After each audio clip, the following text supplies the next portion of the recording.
وعلى آله وصحبه نجوم الهدى.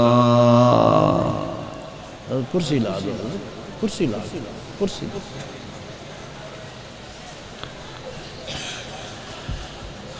أما بعد فأعوذ بالله من الشيطان الرجيم.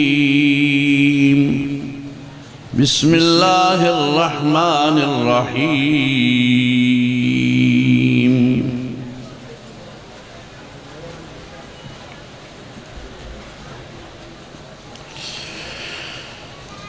ومن أعرض عن ذكري فإن له معيشة ضنكا ونحشره يوم القيامة أعمى. قال رب لم حشرتني أعمى وقد كنت بصيرا. قال كذلك أتتك آياتنا فنسيتها وكذلك اليوم تنسى.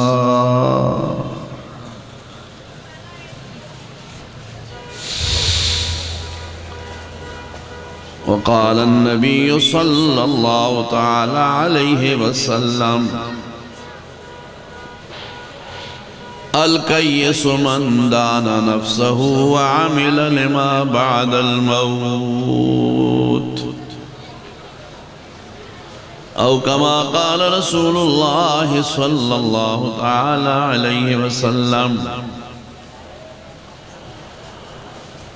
يا رب صل وسلم دائما أبدا على حبيبك على نبيك على رسولك خير الخلق كلهم.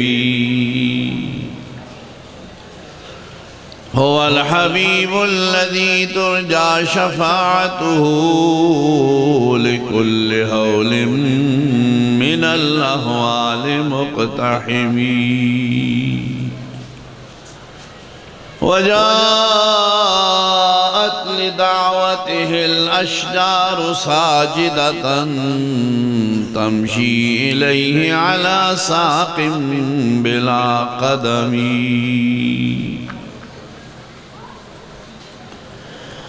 اللهم صل على سيدنا ومولانا محمد وعلى سيدنا وأصحاب سيدنا ومولانا محمد وبارك وسلم وصل عليه.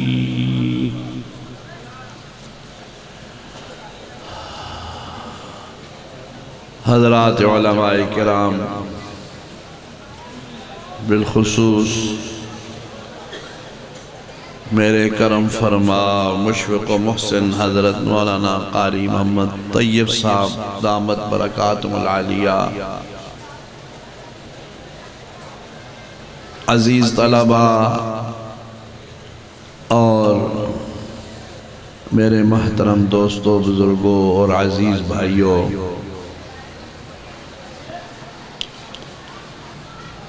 آپ کے ہاں تقریباً ہر سال حاضری ہوتی ہے، اور یہ ہماری حاضری اور ایک دوسرے کی زیارت و ملاقات دین کی نسبت سے ہوتی ہے۔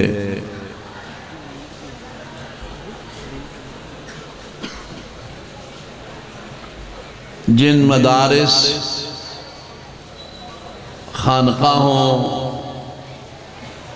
اور دینی مراکز کے لیے ہمیشہ دل سے دعائیں نکلتی ہیں، ان میں ہمارا آپ کا ایک یہ مدرسہ قاسمیہ بھی ہے اور حضرت قاری صاحب کا جامعہ حنفیہ بھی ہے۔ اللہ تعالیٰ ان مدارس کو قیامت کی صبح تک آباد رکھے اور دین کے چشمے ہمیشہ ان سے پھوٹتے رہیں اور ہم ان سے فائدہ اٹھاتے رہیں۔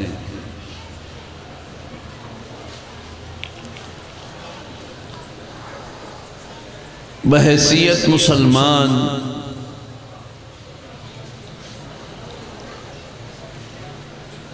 ہم سب کو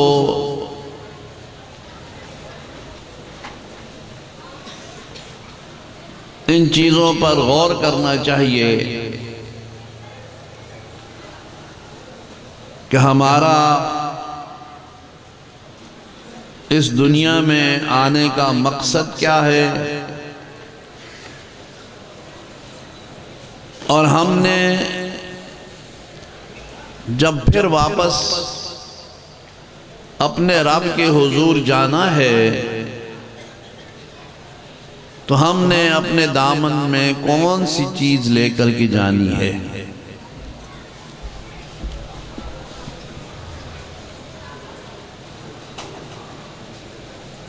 میں ابھی تھوڑی دیر پہلے سوچ رہا تھا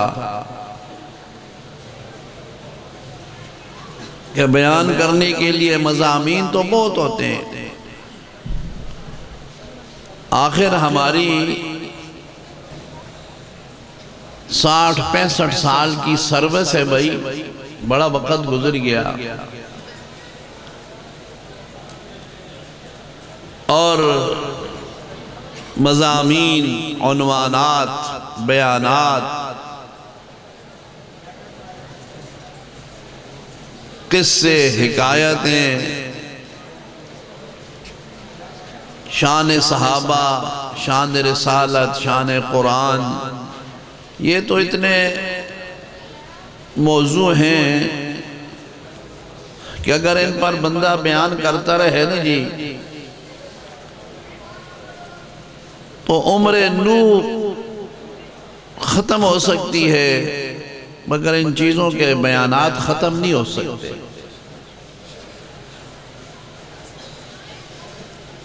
اللہ تعالیٰ نے تو خود قرآن و مجید میں فرمایا نا، وَلَوْ أَنَّ مَا فِي الْأَرْضِ مِنْ شَجَرَةٍ أَقْلَامٍ وَالْبَحْرُ يَمُدُّهُ مِنْ بَعْدِهِ سَبْعَةُ أَبْحُرٍ مَا نَفِدَتْ كَلِمَاتُ اللَّهِ۔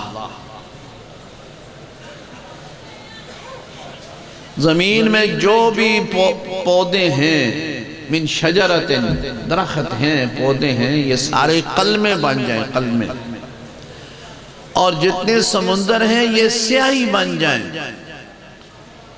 اور ان میں 7 گنا اور بھی ملا لو، اور کسی لکھنے والے سے کہو لکھو، اللہ کے کلمے لکھو، اللہ کی تعریف لکھو، قرآن اور حدیث کے بیانات لکھو، فرمایا یہ کلمے ختم ہو جائیں گی، سیاہی خشک ہو جائے گی، ما نفدت کلمات اللہ، اللہ کے کلمے ختم نہیں ہو سکتے۔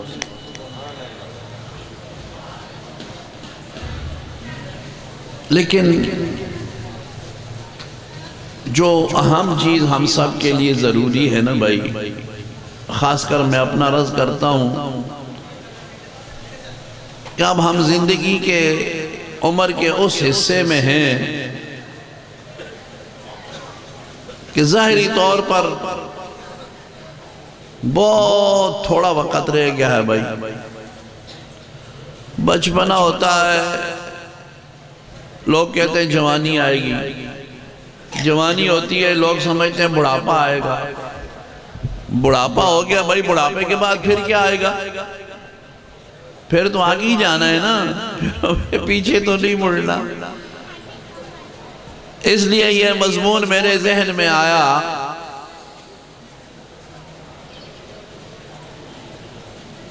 کہ سرکار دو عالم صلی اللہ علیہ وسلم نے ایک حدیث میں یہ ارشاد فرمایا، الکیس من دان نفسہ وعمل لما بعد الموت۔ سمجھدار وہ ہے، عقل مند وہ ہے جو اپنے آپ کو بھی پہچانے اور موت کے بعد کے لیے ایسے اعمال کرے جو اس کو کام آئیں، وہ ہے سمجھدار۔ یہ اللہ کے نبی صلی اللہ علیہ وسلم نے فرمایا، اور قرآن مجید میں ہی ہے فَمَنْ زُحْزِحَ عَنِ النَّارِ وَأُدْخِلَ الْجَنَّةَ فَقَدْ فَازَ۔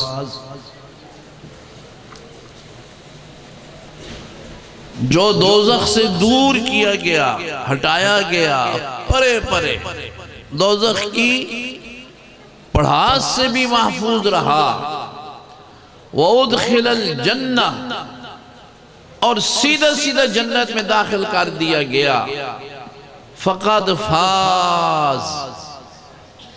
اللہ فرماتے ہیں پس یقیناً یہی کامیاب ہو گئے۔ یہ ہے اصل کامیابی۔ اب اسی کو میرے بھائی اور عزیزو آپ دیکھ لیں، اس میں ہم کتنے کامیاب ہیں اور ہماری کتنی محنت ہے اس چیز پر۔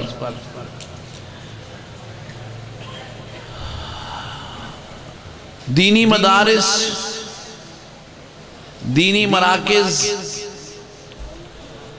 خانقاہوں میں علماء، صلحاء، اولیاء، صحبت صالح میں یہی چیز ملتی ہے۔ انسان کو اپنی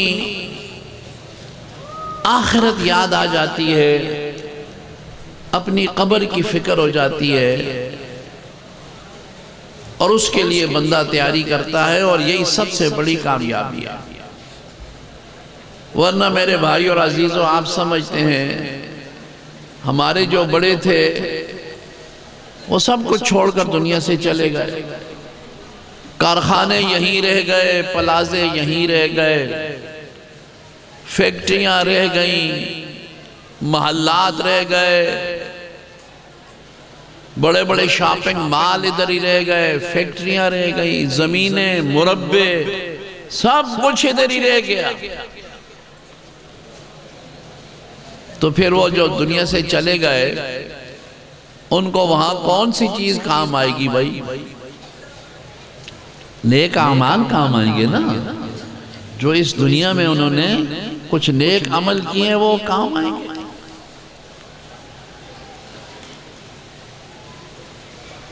شیخ سعدی رحمت اللہ تعالی علیہ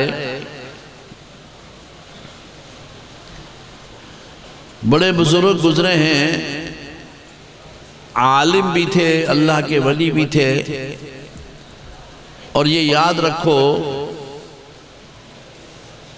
صحیح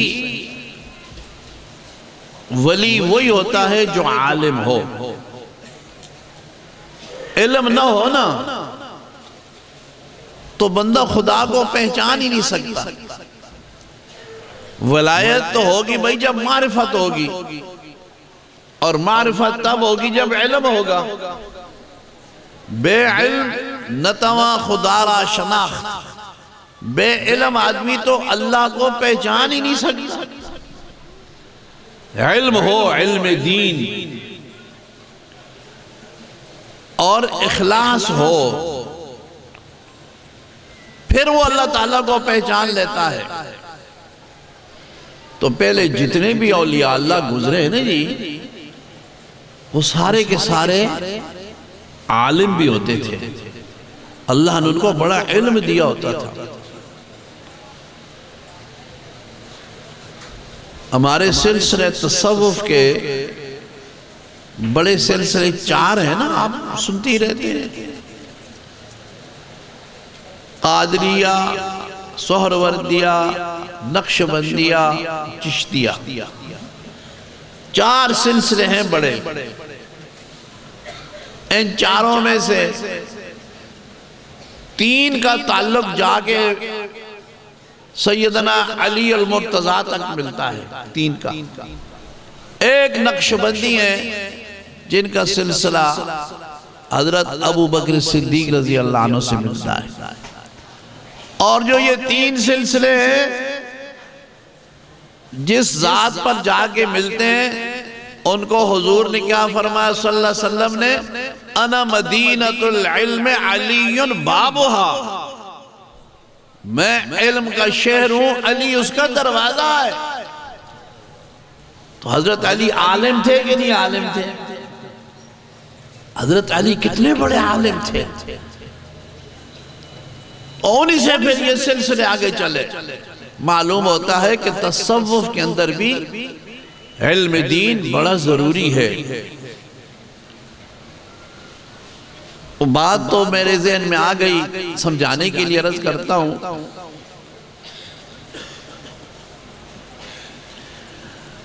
شیطان نے ایک دفعہ ایک صوفی کو، ایک عالم کو آزمایا۔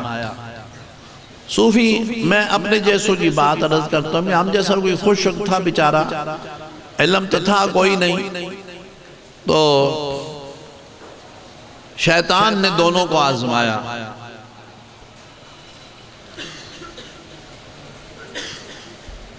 اور صوفی صاحب کی خانقاہ میں گیا تو ان کی خدمت میں عرض کیا کہ جی حضرت میں آپ کے پاس آیا ہوں، یہ وہ چند باتیں کی۔ تو انہوں نے پوچھا تم کون ہو؟ تو کہنے لگا میں جبریل ہوں، جبریل۔ تو بڑے خوش ہوئے، انہوں نے اس کے بڑے ہاتھ شاتھ چومے اور یہ وہ صدقے جاواں، صدقے جاواں، قربان جاواں۔ تو وہ ان سے فارغ ہو کے اس نے کہا یہ رگڑا کھا جائے گا، میرے قابو میں آ جائے گا۔ ایک مولوی صاحب جو مسجد میں کچھ کتابیں پڑھائیں، دوپہر کا وقت تھا، طالب علموں کو چھٹی دی اور وہ لیٹ گئے۔ ویسے ہی مولوی لوگ مدرسوں میں مسجدوں میں لیٹ جاتے ہیں، اور کہاں جائیں یہ لوگ؟ تو شیطان ایک آدمی کی شکل میں گیا، بیٹھا، سلام کیا، اور نے پوچھا کون ہو؟ کہنے لگا جی میں جبریل ہوں۔ اچھا تو جبریل ہے؟ ہاں ٹھہر جا۔ اندر گئے نا، سوٹا لے آئے ایک موٹا سارا، اور آگے شروع ہو گیا درزہ اور نسا اٹھا۔ کہنے لگے جبریل کا تو آنا آپ صلی اللہ علیہ وسلم پر وہی منقطع ہو گئی، ختم ہو گئی، حضور کے بعد جبریل کسی کے پاس آنے کا کیا مقصد ہے؟ تو کس طرح جبریل ہے؟ وہ اٹھ کے بھاگا، کہنے لگا یہ میرے قابو میں نہیں آئے گا۔ یہ کسی نے قصہ بیان کیا ہے، لیکن ہماری جو ذہنی سطح ہے نا جی، ہمارے سمجھنے کے لیے اتنا اچھا ہے۔ تو بے علم آدمی یاد رکھو اللہ تعالیٰ کو بھی نہیں پہچان سکتا۔ شیخ سعدی رحمت اللہ تعالیٰ علیہ کی میں بات عرض کر رہا تھا، آپ شیراز کے رہنے والے ہیں۔ شیراز ایران کا ایک علاقہ ہے۔ تو وہ گئے مصر تعلیم حاصل کرنے کے لیے۔ تو ان کے گاؤں کا ایک اور آدمی تھا، ان کا ساتھی تھا، وہ بھی چل پڑا، چلو دونوں جاتے ہیں۔ شیخ سعدی رحمہ اللہ مصر میں آئے تو ایک مدرسے میں داخل ہو گئے دین پڑھنے کے لیے، اور وہ جو تھا وہ بازار چلا گیا، منڈی چلا گیا، کاروبار شروع کر دیا اس نے۔ وہ کاروبار کرتا رہا، تجارت کرتا رہا، شیخ سعدی مدرسے میں کتابیں پڑھتا رہا۔ کچھ عرصے بعد 10 12 15 سال جتنا بھی کیا، جب واپسی ہوئی تو دونوں ساتھی اکٹھے واپس آئے۔ شیخ سعدی رحمت اللہ علیہ کے پاس وہی پرانے کپڑے، وہی گٹھڑی کے اندر کتابیں، جس حالت میں گیا تھا اسی حالت میں واپسی ہو رہی ہے۔ اور وہ جو بازار میں چلا گیا نا، اس نے تجارت کی، خوب پیسہ کمایا، واپسی پر اونٹوں کی قطار پر اس کا سامان، صندوق، پارچہ جات اور جناب جو جو چیزیں تھی بازار کی، بہت کچھ اس نے لیا۔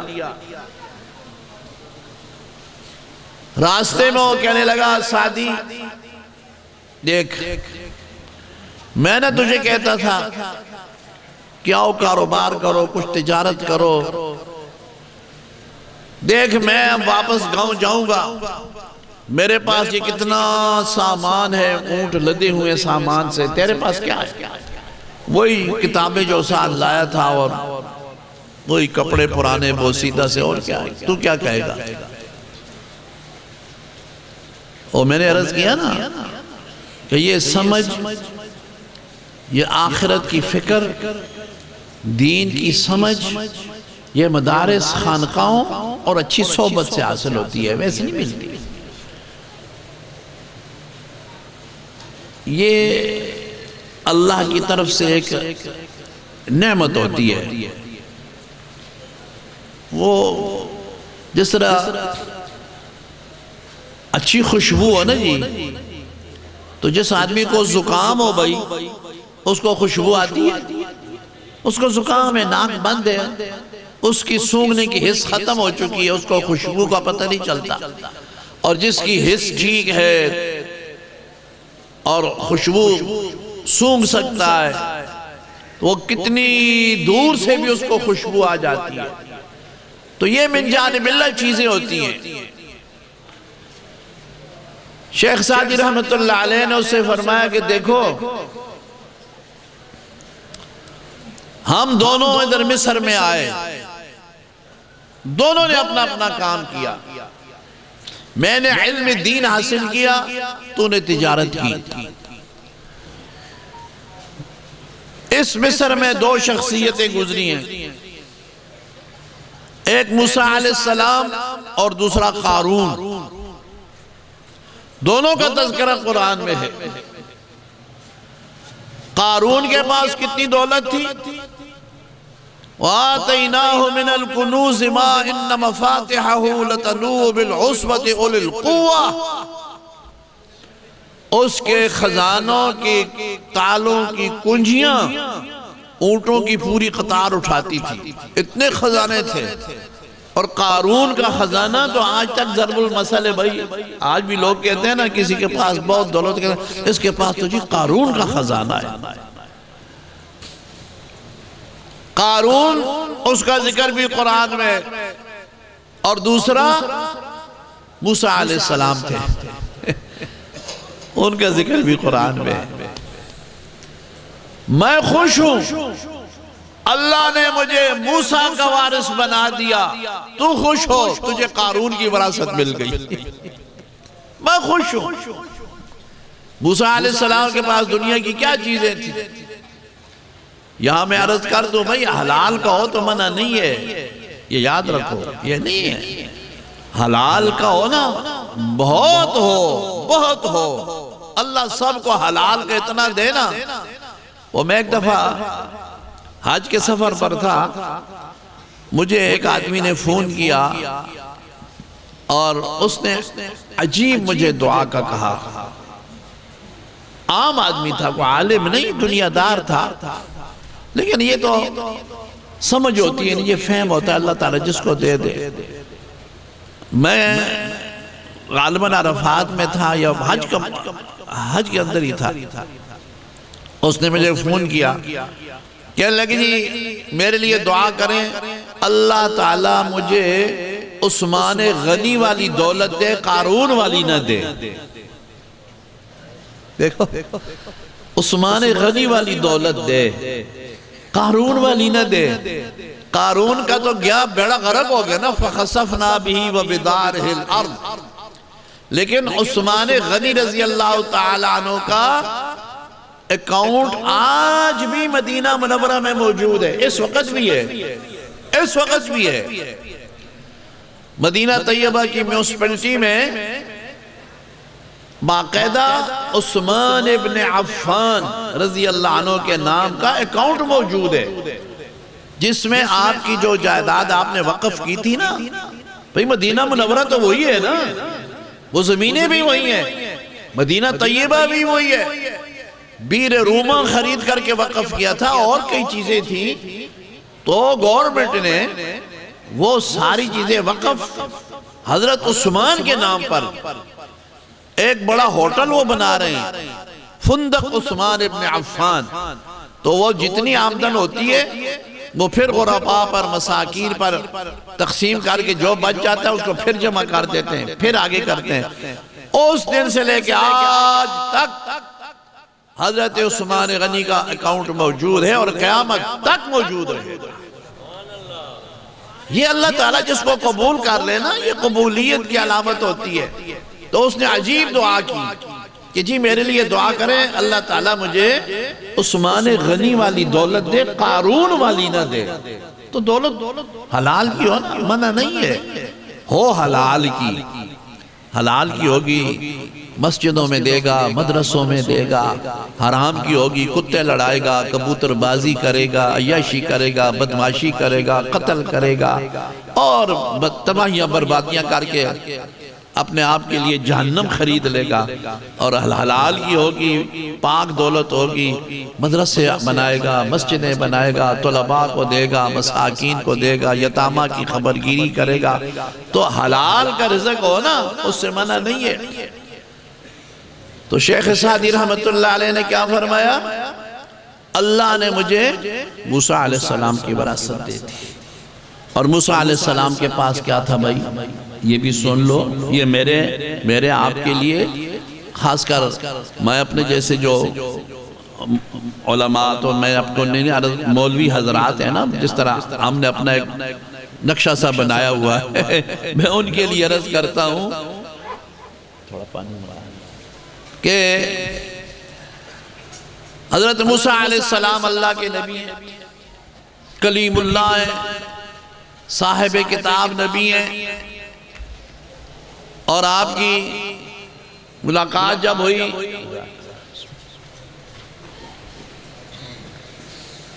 خضر علیہ السلام کے ساتھ، قرآن و مجید میں موجود ہے. خضر علیہ السلام نے پوچھا موسیٰ علیہ السلام وعلا نبینا، یہ آپ کے پاس کیا کیا چیزیں ہیں؟ موسیٰ علیہ السلام نے فرمایا خضر یہ 3 چیزیں ہیں میرے پاس. ایک یہ لاٹھی ہے، اور ایک لکڑی کی کنگھی ہے، اور ایک لکڑی کا پیالہ ہے. خضر علیہ السلام نے فرمایا موسیٰ علیہ السلام لاٹھی تو ٹھیک ہے، یہ باقی 2 چیزیں کس لیے رکھی ہوئی ہیں؟ اندازہ لگاؤ آج ہمارے پاس کیا کچھ ہے، پھر بھی ہم کہتے ہیں ہمارے پاس ہے کیا. بھائی کیوں نہیں اللہ کا شکر ادا کیا کرو، ہر حال میں اللہ کا شکر ادا کیا کرو. یاد رکھو کبھی اللہ کی ذات پر شکوہ نہ کیا کرو. اللہ کا شکر ادا کرنا یہ بھی بہت بڑی عبادت ہے، بہت بڑی عبادت ہے. اہل جنت کی 2 نشانیاں ہیں، 2 جنتی صابرین ہوں گے اور شاکرین ہوں گے. جو جنتی ہیں نا ان کی 2 صفتیں ہیں، 2 نشانیاں ہیں، 2 علامتیں ہیں. اہل جنت صبر کرنے والے اور شکر کرنے والے. علماء کرام تشریف فرمائے طلباء ہیں، اس لیے میں علمی واقعہ بھی عرض کر دوں. امام اعظم امام ابو حنیفہ رحمت اللہ علیہ کے استاد ہیں حضرت حماد. امام اعظم کے استاد ہیں، بہت بڑی شخصیت. وہ بہت مطالعہ، علم، شاگرد، پڑھنا پڑھانا ہر وقت. اور ان کی جو اہلیت تھی، ایک دن اس کو فرمانے لگے کہ تو بھی کچھ پڑھا کر، ساری دنیا مجھ سے پڑھتی ہے، کہاں سے طلباء آتے ہیں، تو بھی پڑھا کر. تو کہنے لگی حضرت جی میں نے بھی بہت پڑھا ہے، میں نے بہت پڑھا ہے. اور اچھا بات یہ تھی حضرت حماد جو تھے نا ظاہری طور پر شکل و صورت واجبی سی تھی، اور آپ کی جو اہلیت تھی وہ ماشاءاللہ بہت حسین و جمیل خوبصورت تھی. یہ تو فتبارک اللہ احسن الخالقین، اللہ تعالیٰ کی تقسیم ہے نا جی. تو وہ کہنے لگی حضرت جی میں نے بہت پڑھا ہے، اور میں آپ کو بتاؤں میں آپ کو سارا خلاصہ بتاتی ہوں کہ آپ بھی جنتی ہو اور میں بھی جنتی ہوں، یہ بھی بتاتی ہوں ساتھ، آپ بھی جنتی ہو میں بھی جنتی ہوں۔ فرمایا او اللہ کی بندی تو کیسے کیسے دعوے کر رہی ہے؟ کہنے لگی اچھا آپ مجھے بتاؤ جو جنتی ہوں گے ان کی کیا علامتیں ہیں؟ فرمایا وہ صبر کرنے والے اور شکر کرنے والے ہوں گے، صابرین اور شاکرین، یہ اہل جنت ہوں گے۔ تو کہنے لگی پھر دیکھو نا، آپ مجھے دیکھ کر کے اللہ کا شکر ادا کرتے ہیں تو یا اللہ تیرا شکر ہے، اتنی خوبصورت حسین و جمیل بیوی دی ہے اور میں آپ کو دیکھ کے صبر کرتی رہتی ہوں کہ یا اللہ جو مل گیا بس ٹھیک ہے۔ تو آپ صبر کرتے رہے، آپ شکر کرتے رہتے ہو، میں صبر کرتی رہتی ہوں، صابر بھی جنت میں شاکر بھی جنت میں، تو ہم دونوں جنت میں جائیں گے کہ نہیں جائیں گے؟ صابرین بھی جنت میں شاکرین بھی جنت میں۔ یہ میں نے ساتھ مثال سمجھا دی نا، اگر میں آپ کو ساری رات بتاتا رہوں نا صابرین کون ہوتے ہیں شاکرین کون ہوتے ہیں تو شاید آپ کے ذہن میں نہ آئے، لیکن اب میں نے میاں بیوی کی مثال دی ہے نا، آپ نے سب نے سمجھ لی ہوگی، اور سمجھو کہ نہیں سمجھو صوفیو، سمجھ گئے ہو نا؟ ہاں یہ مثال میں نے اس لیے عرض کی ہے، یہ چیز پھر لوگوں کو یہ چیزیں یاد رہتی ہیں۔ تو موسیٰ علیہ السلام کی بات عرض کر رہا تھا نا، خضر علیہ السلام نے فرمایا اے موسیٰ علیہ السلام یہ لکڑی کا جو پیالہ ہے یہ کس لیے؟ فرمایا اس سے میں دو کام لیتا ہوں، دو کام۔ کون کون سے؟ ایک تو میں اس کے اندر پانی ڈال کے پی لیتا ہوں، ایسا پیالہ ہے نا لکڑی کا پیالہ تھا، پانی ڈال دوں پانی پی لیتا ہوں، اور دوسرا جب میں لیٹتا ہوں زمین پر تو اس کو میں اپنے سرہانے کی جگہ رکھتا ہوں، تکیہ ہوتا ہے میرا۔ یہ کون کہہ رہا بھائی؟ حضرت موسیٰ علیہ السلام، یہ ہمارے جو تکیے اور بسترے اور یہ، اور پھر بھی ہم اس پر جو ہے کودتے ہیں اچھلتے ہیں، اور فجر کی نماز بھی ہم نہیں پڑھتے ہیں۔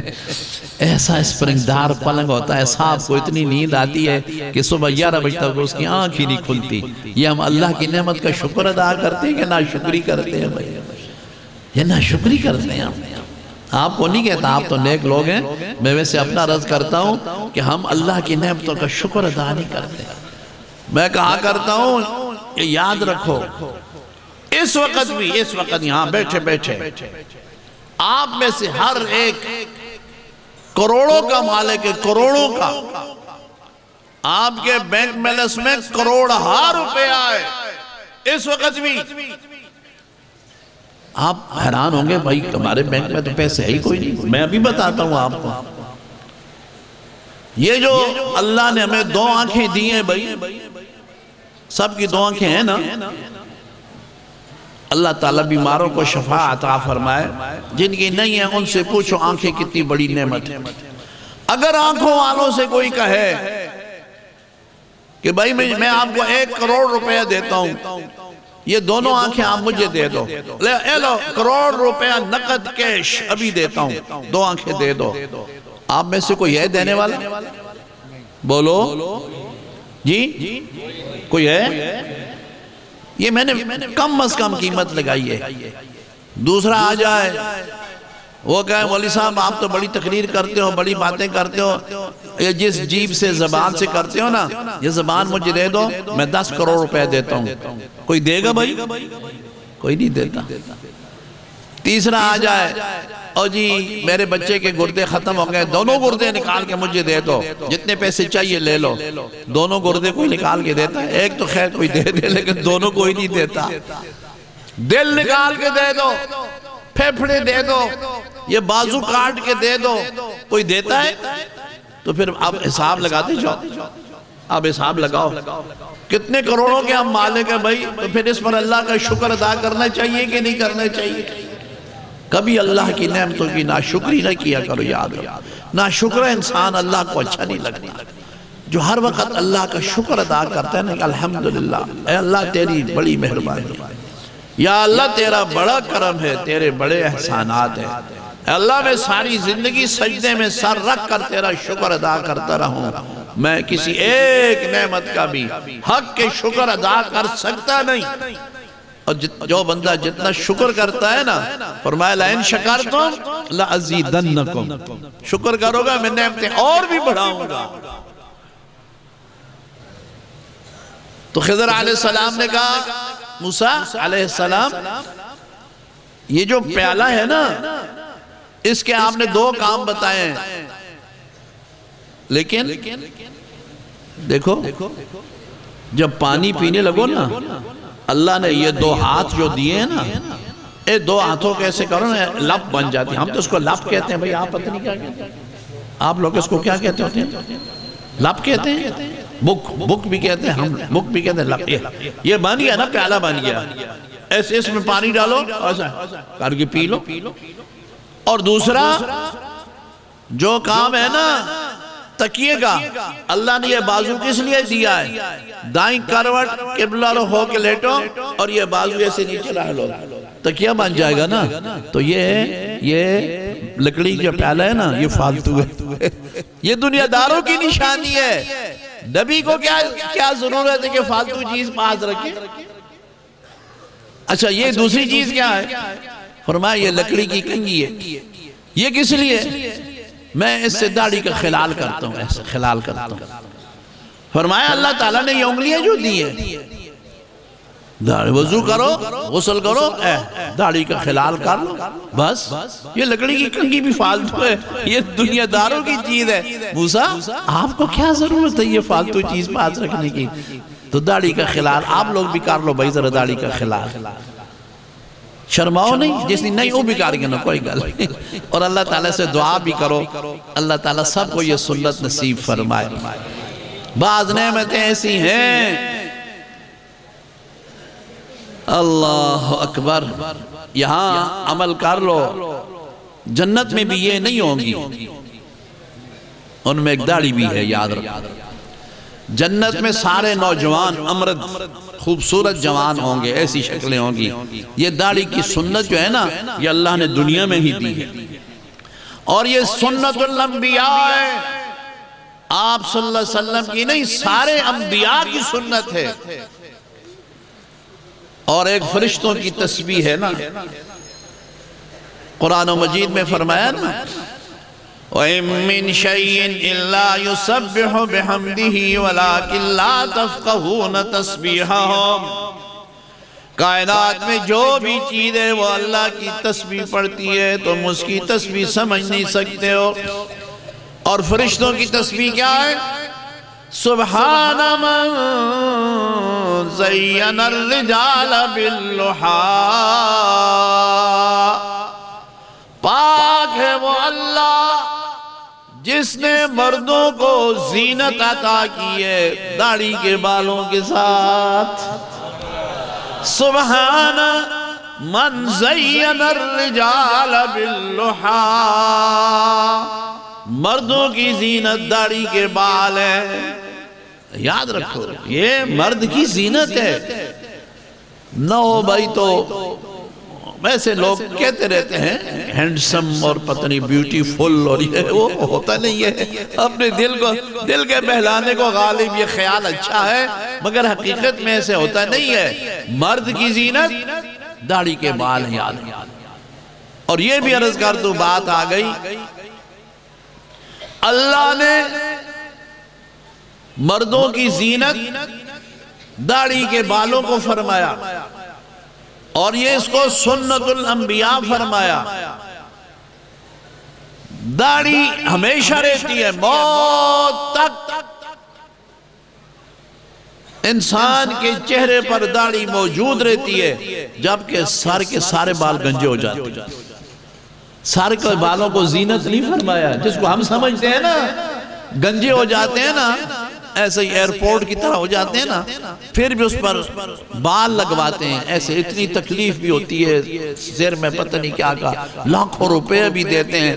اور میں نے کہا اللہ کے بندو کیا کرتے ہو، سر پہ ٹوپی رکھ دو، اس وقت بھی 15-20 روپے کی ٹوپی ملتی ہے، 15-20 روپے کی ٹوپی رکھ لو، گنجا پان بھی چھپ جائے گا، سنت بھی ادا ہو جائے گی۔ ادھر نہیں جاتا مسلمان، 2 لاکھ 3 لاکھ 5 لاکھ روپیہ لگائے گا اور سر پہ زخمی کرائے گا اپنے کو، اندر سوئیاں مار مار کے عارضی طور پر، جس طرح کھبل لگاتے ہیں نا، کھبل یہ گھاس، جس طرح زمین میں زمیندار گھاس لگاتا ہے نا، اس طرح سر میں وہ بال لگاتے ہیں۔ اور داڑھی جو اللہ تعالیٰ نے زینت فرمائی ہے اور یہ کبھی بھی نہیں گرتی، کبھی بھی ختم نہیں ہوتی، اس کی طرف توجہ مسلمان نہیں کرتا۔ تو داڑھی جو ہے نا، یہ سنت الانبیاء بھی ہے اور فرشتوں کی تسبیح بھی ہے۔ اللہ تعالیٰ سب کو آپ صلی اللہ علیہ وسلم کی یہ سنت نصیب فرمائے۔ میں تو کبھی کبھی حرمین حاضری ہوتی ہے نا جی، تو ادھر سامنے گنبد خضرا ہوتا ہے، تو ہماری جگہ عموماً ادھر سیدنا ابو ہریرہ کے سامنے جگہ ہوتی ہے، تو یہ کیفیات ہوتی ہیں اپنی اپنی۔ تو کبھی کبھی میرا پھر گنبد خضرا کو دیکھ کے دل کرتا ہے نا، اس طرح میں آپ صلی اللہ علیہ وسلم کی اس سنت کو، سنت ہے کہ نہیں حضور کی، اس کو پکڑ کے نا پھر میں سے کرتا تھا سنت کو بوسا۔ آپ بھی سنت کو بوسہ دے دو سارے، شابہ شابہ ہمت کرو، کوئی گل نہیں، ایمیں سکا ہاتھ پھیر کے کر دو بھائی، کیا پتہ ہے اللہ توفیق بھی دے دے۔ ویسے یہاں ہاتھ مار کے نا اپنے ہاتھ کو ہی چوم لے، یار کوئی بات نہیں، اللہ تعالیٰ مہربان ذات ہے، اللہ تعالیٰ آپ کو یہ نعمت بھی نصیب فرمائے۔ اب دیکھو نا، جس کی یہ نعمت نہیں، دل خفا ہوتا ہے کہ نہیں ہوتا؟ سچ بات بتاؤ، جس کے چہرے پر سنت نہیں، اس کا دل خفا ہوتا ہے نا، ایمان والے کا، کہ یار غلطی ہوتی ہے مجھ سے۔ یہ یاد رکھو، میں ہمیشہ رکھے، یہ مطلب نہیں ہوتا کہ داڑھی والے سارے جنت میں جائیں گے اور داڑھی بغیر جو ہے وہ نہیں جائیں گے، یہ نہیں ہے۔ یا داڑھی والے بڑے بھائی یزید بستامی ہوتے ہیں، جس کی داڑھی نہیں ہے وہ ٹھیک نہیں، وہ سلسلہ اللہ کے ساتھ وہ الگ بات ہے، لیکن کم از کم وردی تو ہونی چاہیے نا جی، یہ وردی ہے، وردی۔ ہمارے شیخ التفسیر حضرت مولانا احمد علی لاہوری رحمت اللہ تعالیٰ علیہ، ان کے ایک مرید تھے ڈاکٹر سید عبداللہ، بہت بڑے آدمی تھے، انہوں نے حضرت سے پڑھا بھی تھا، دنیاوی طور پر بھی بہت بڑے شخص تھے۔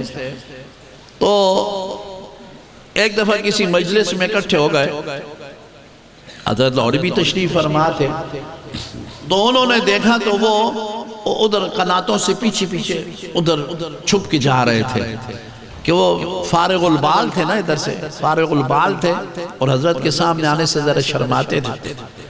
حضرت نے دیکھ لیا، حضرت لاہوری نے فرمایا بلاؤ اس کو بلاؤ، آ گئے، فرمایا عبداللہ صاحب پریشان نہ ہو، آپ بھی اللہ کے دین کے سپاہی ہو، میں بھی اللہ کے دین کا سپاہی ہوں، یہ اس کو فرمایا، آپ بھی اللہ کے دین کے سپاہی ہو، میں بھی اللہ کے دین کا سپاہی ہوں، فرق اتنا ہے کہ آپ بغیر وردی کے ہو، میں وردی والا ہوں، آپ بغیر وردی کے ہو، میں وردی والا ہوں۔ اور ہمارے حضرت رحمت اللہ علیہ وارث صاحب فرمایا کرتے تھے کہ بھائی دنیا میں اپنے چہرے کو سنت نبوی سے سجا لو، تاکہ اس دنیا میں مسلمان ایک دوسرے کو پہچان لیں، مسلمان پہچان لیں۔ علامات ہوتی ہیں نہیں، ہمارے شاعر اسلام ہے، یہ ہمارے شاعر میں سے پگڑی، داڑھی، تسبیح، ذکر اذکار، یہ شاعر میں سے ہوتے ہیں۔ اس کو غیر مسلم دیکھ کے سمجھتا ہے کہ یہ مسلمان ہے۔ میں حضرت 2014 میں ہندوستان گیا تھا، 2014، اس سے پہلے 1980 میں بھی گیا تھا، پھر 2014 میں بھی علماء کا وفد تھا، ان کے ساتھ میں گیا۔ تو دارالعلوم دیوبند میں اور دیوبند شہر میں بھی ہم پھرتے تھے، تو وہاں سب رل مل کے رہتے تھے، تو ہمارا دل کرتا تھا کہ ہم جو بھی ملے اس کو سلام کریں، مگر یہ معلوم نہیں ہوتا تھا کہ مسلمان ہے کہ ہندو ہے، تو دل بھی چاہتا تھا مگر یہ پتہ نہیں کہ ہندو ہے کہ مسلمان ہے۔ تو وہاں ایک عالم دین سے ہم نے اپنی یہ پریشانی عرض کی کہ جی ہمیں پتہ نہیں چلتا مسلمان کون ہے ہندو کون ہے، کیونکہ وہاں بھی مسلمان اکثر فارغ البال ہو گئے، اور اسی طرح سر پہ بال بھی ہیں اور لباس بھی اسی طرح، تو عام تو پتہ نہیں چلتا نا جی۔ تو انہوں نے ایک عجیب نشانی بتائی۔ میں ہندوستان کی بات عرض کرتا ہوں، وہ کہنے لگے یہاں ایک بڑا آسان آپ کو میں نسخہ بتاتا ہوں، علامت، کہ جس کے ہاتھ میں کڑا ہوگا نا وہ ہندو ہوگا، اس کو سلام نہ کرنا، اور جس کے ہاتھ میں کڑا نہیں ہے وہ مسلمان ہوگا۔ یہ پکی نشانی ہم نے پھر دیکھ لی، اور سمجھو کہ نہیں سمجھو؟ میں ہندوستان کی بات عرض کرتا ہوں، اچھا ہندوستان کی میں بات عرض کرتا ہوں، وہاں انہوں نے کہا کہ جس کے ہاتھ میں دائیں ہاتھ میں کڑا ہوگا نا وہ ہندو ہوگا، پکی نشانی ہے اس کی، اور وہ جس کے ہاتھ میں نہیں اس کا بے شک سلام کر لیا کریں۔ تو یہ داڑھی، یہ پگڑی، یہ ایک علامتیں ہیں، باقی اللہ کے ہاں زیادہ متقی کون ہے بھائی؟ وہ اللہ ہی کو پتہ ہوتا ہے۔ ان اکرمکم عند اللہ اتقاکم، اس پر بڑے واقعات ہیں، ہمارے حضرت بھی فرمایا کرتے، وقت ہوتا تو میں عرض کرتا۔ بہرحال میں عرض یہ کر رہا تھا کہ موسیٰ علیہ السلام کے پاس دو چیزیں تھیں، ایک لکڑی کا پیالہ اور دوسری کنگھی۔ تو خضر علیہ السلام نے کیا فرمایا کہ یہ تو فالتو چیزیں ہیں۔ اب اندازہ لگاؤ بھائی ہمارا کیا حال ہے، کتنا دنیا کا مال و دولت ہم نے اکٹھا کیا ہوا ہے، پھر بھی ہم پریشان رہتے ہیں۔ تو مدارس کے اندر، خانقاہوں کے اندر جب انسان ان سے رابطہ رکھتا ہے نا، اچھی صحبت اختیار کرتا ہے، تو اللہ تبارک و تعالیٰ اس کو یہ انعامات عطا فرماتے ہیں کہ اس کے دل کے اندر یہ سکون قلب نصیب ہو جاتا ہے، اس کو اطمینان نصیب ہو جاتا ہے، اور وہ اپنی قسمت پر پہ رشک کرتا ہے، نازا ہوتا ہے کہ الحمدللہ ثم الحمدللہ، اللہ نے مجھے جو دولت دی ہے یہ سب سے بڑھ کر کے دولت ہے۔ اور میں نے شروع میں حدیث پڑھی تھی، ارشاد فرما الکیس من دان نفسہ وعمل لما بعد الموت، سمجھدار آدمی وہ ہے بھائی جو اپنے آپ کو پہچانے میں کہاں سے آیا ہوں، ابتدا میں کیا تھا، پھر کیا ہوا، پھر کیا ہوا، جوانی، بڑھاپا، قبر میں چلا گیا، اور عمل لما بعد الموت، موت کے بعد میرے پاس کون سی چیز ہے جس کی وجہ سے میری قبر بھی روشن ہوگی، میری قیامت بھی بہتر ہوگی۔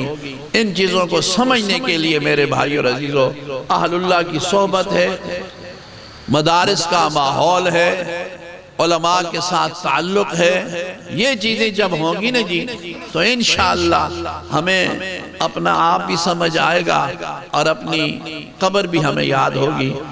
ہمارے بزرگوں میں گزرے حکیم الامت حضرت تھانوی رحمت اللہ تعالیٰ علیہ، بہت عظیم شخصیت، حکیم الامت حضرت کا لقب تھا۔ علامہ سید سلیمان ندوی رحمت اللہ علیہ، یہ بھی بہت بڑے عالم گزرے ہیں، یہ اہل حدیث طبقے کے عالم تھے بہت بڑے، سید سلیمان ندوی رحمت اللہ علیہ۔ یہ حضرت تھانوی کی خدمت میں پیش ہوئے، حضرت کی صحبت میں بیٹھے، تو پھر آپ نے درخواست کی حضرت آپ مجھے بیعت فرما لیں۔ حضرت نے بیعت فرما لیا۔ ان کے احباب کو پتہ چلا تو بڑے سخت ناراض ہوئے، یہ تم نے کیا کیا ہے کہ بیعت ہو گئے ہو، مریدی پیر یہ وہ یہ، بہرحال اپنا اپنا نظریہ ہوتا ہے۔ تو حضرت سید سلیمان ندوی رحمت اللہ تعالیٰ علیہ نے سب باتیں سن کر کے آخر میں ایک بات ارشاد فرمائی جو میرے آپ کے لیے سب کے لیے سبق ہے بھائی، یاد رکھو۔ آپ نے فرمایا بھائی بات یہ ہے، میں حضرت تھانوی رحمت اللہ علیہ کی خدمت میں بیٹھا، اللہ تعالیٰ نے میرے دل کی کیفیت کو بدلا اور مجھے اپنی قبر نظر آ گئی تھی۔ تمہیں ابھی قبر نظر نہیں آئی، جب تمہیں قبر نظر آ گئی نا تم بھی یہی کرو گے جو میں نے کیا ہے۔ آج ہمیں اپنی قبر نظر نہیں آتی۔ آج دیکھو نا جی، آپ کی بات نہیں کرتا، میں اپنا عرض کرتا ہوں، ہم میں سے کتنے ہیں جن کو اپنے گھر کا بھی پتہ ہے، دفتر کا پتہ ہے، بلڈنگوں کا پتہ ہے، مربع ہیں، جائیدادیں ہیں، فیکٹریاں ہیں، ہر چیز کا پتہ ہے، بینک بیلنس کا پتہ ہے، بریف کیس کا پتہ ہے، اپنی گاڑیوں کا پتہ ہے، رشتہ داروں کا پتہ ہے، مگر اپنی قبر کی جگہ کا کسی کو بھی پتہ نہیں۔ پتہ ہے کسی کو؟ کوئی پتہ نہیں ہے۔ بس اگر کوئی کہے بھی کہ بھائی وہ قبر کی، او چھوٹو جی اسی مار گئے تھے کمیٹی والے داب دینے کی، چلو گالی ختم ہو گئی۔ یعنی ہمیں اس چیز کی فکر نہیں ہے نا، ہمیں فکر نہیں ہے کہ ہم نے دنیا سے جانا ہے تو کس جگہ پر ہماری قیامت تک کے لیے منزل ہوگی، یہ فکر کرنی چاہیے۔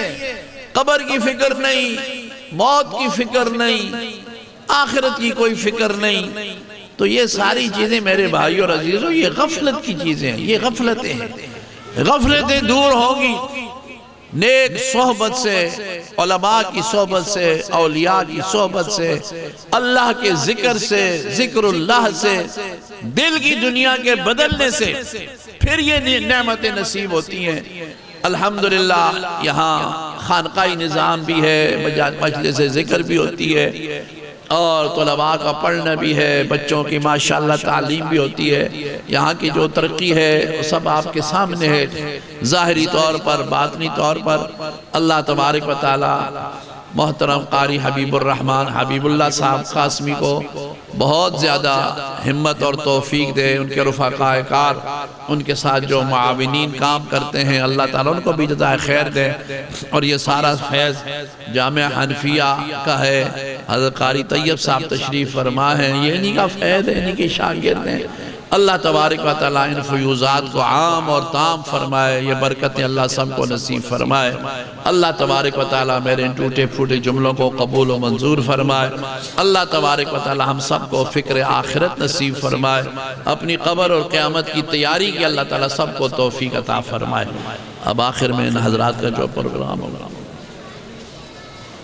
بچوں کا آخری سبق ہاں جی ٹھیک ہے جی، اچھا اچھا اچھا اچھا، تو یہ بچے پڑھیں گے خود یا میں پڑھوں؟ اچھا اچھا، آخری صورت کتنی؟ 2؟ آجو بچے سارے، آجو سامنے، ایک بچی بھی ہو، ہاں اندر پڑھ لے گی۔ یہ بچے ماشاءاللہ قرآن کے حافظ